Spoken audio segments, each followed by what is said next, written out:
Night ഡ്യൂട്ടിയാണ്. അപ്പോൾ വന്നു, ഫ്രഷായി, ഫുഡൊക്കെ കഴിച്ചു. അപ്പോൾ ഓർത്തു ഉറങ്ങണേ മുന്നേ ഒരു പാട്ട് പാടാമെന്ന്. ഒരു തമിഴ് സോങ്ങാണ്. എനിക്ക് കാണാതെ അറിഞ്ഞുകൂടാത്തതുകൊണ്ട് ഞാൻ എഴുതി വെച്ചിട്ടുണ്ട്. പുറത്തുനിന്ന് കുറച്ച് സൗണ്ടൊക്കെ കേൾക്കും. റോഡിൽ എന്തോ പണി നടക്കുവാണ്. അപ്പം നമുക്ക് പാടാം.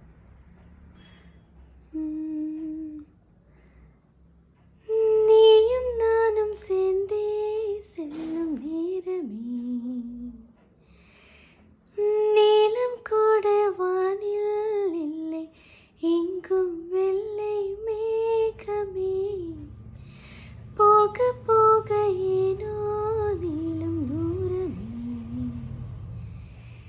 மேகம் வந்து போகும் போக்கில் தூரல் கொஞ்சம் தூரமே, அச்சம் ஆசை எல்லாமே தள்ளி போகட்டும், எந்தின் இன்பம் துன்பம் எல்லாமே உன்னை சேரட்டும்.